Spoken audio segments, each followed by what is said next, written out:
మహిళా reservation bill అమలుతో మహిళా సాధికారత లభిస్తుందంటున్నారు చాకలి ఐలమ్మ మహిళా యూనివర్సిటీ విద్యార్థులు. సర్పంచ్ మొదలుకొని పార్లమెంట్ సభ్యురాలి వరకు ఈ రిజర్వేషన్ అమలైతే ఎన్నో మార్పులకు నాంది పలుకుతుందన్న అభిప్రాయం వ్యక్తమవుతోంది. మహిళ అన్ని రంగాల్లో విజయవంతంగా రాణిస్తుందని, రాజకీయ రంగంలో కూడా విశేష మార్పులకు కీలక పాత్ర పోషిస్తుంది అన్న ఆశాభావం వ్యక్తం చేశారు. ఇక ఇదే అంశానికి సంబంధించి మరింత సమాచారం మా ప్రతినిధి రాధిక అందిస్తారు. ఎన్నో దశాబ్దాల నిరీక్షణ, దేశవ్యాప్తంగా ప్రతి ఒక్క మహిళ ఎంతో ఆశగా చూస్తున్న వేళ మహిళా రిజర్వేషన్ బిల్లు రావడంతో మహిళా సాధికారత ఏ విధంగా ముందుకు పోతుంది, గ్రామీణ ప్రాంతాల నుంచి మొదలుకొని పార్లమెంటు వరకు ఏ విధంగా ఏలబోతుంది, అయితే దానిపైన యువత ఏమనుకుంటున్నారు, అట్లాగే కొంతమంది యూత్ అమ్మాయిలు మనతో పాటు ఉన్నారు.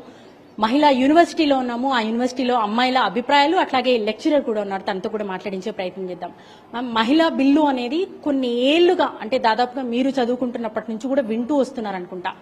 సో ఇట్లాంటి మహిళా బిల్లు ఇవాళ పార్లమెంట్ లో ప్రవేశపెట్టడము, దానికి ఒక ప్రాధాన్యత సంతరించుకోవడము, దేశవ్యాప్తంగా దీని మీద ఒక చర్చ జరగటము ఎట్లా చూస్తున్నారు?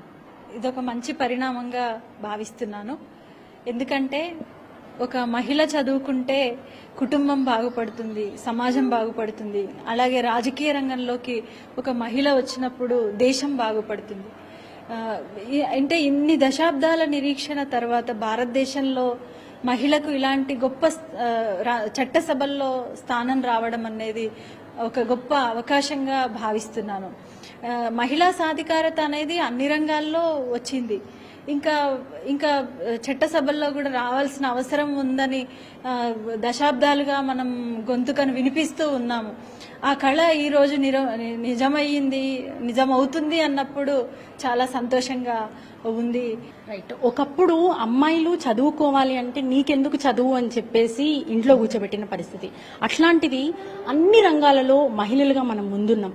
ఇప్పుడు రాజకీయాల్లో కూడా ఒక రిజర్వేషన్ అంటూ కల్పిస్తే శాసనసభల్లో కావచ్చు, పార్లమెంట్ లో కావచ్చు, మన సత్తా చాటుకోవడానికి ముందుకెళ్తున్నాం. ఎట్లా అనిపిస్తుంది ఈ బిల్, రిజర్వేషన్ బిల్ గురించి?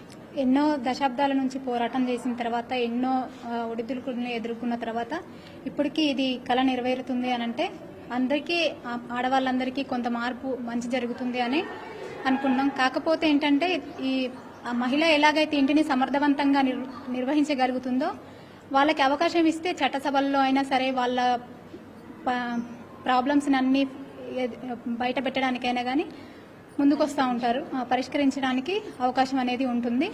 రైట్. మహిళా బిల్లు, రిజర్వేషన్ బిల్లు కొన్ని సంవత్సరాలుగా ఎన్నో పోరాటాలు, ఎంతో మంది మహిళా సంఘాలు రోడ్ల మీదకి వచ్చి మాకు ఒక రిజర్వేషన్ కావాలి, మా హక్కుల్ని మేము కాపాడుకోవాలి అని చెప్పేసి ఫైట్ చేస్తున్నారు. ఇప్పుడు ఆ కళ సాకారత అనేది మనం చూస్తూ ఉన్నాము. సో ఎట్లా అనిపిస్తుంది, మీ ఫీలింగ్ ఏంటి?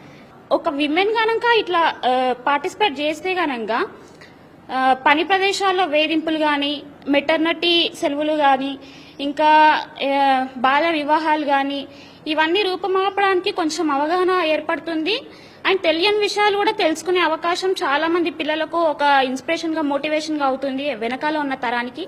సో బడ్జెట్ లో కూడా సలహాలు తీసుకోవడం కానీ, ఇవ్వడం కానీ జరుగుతుంది. వాళ్ళ హక్కుల సాధనకి ఈ చట్టసభల్లో ఒక మంచి సద్వినియోగం చేసుకోవడానికి ఒక గొప్ప అవకాశంగా కూడా కనిపిస్తుందని ఇక్కడ ఉన్న యూత్ చెప్తున్నారు. కెమెరా పర్సన్ జిల్లా రాజేష్ తో రాధిక, ఎన్టీవీ, హైదరాబాద్.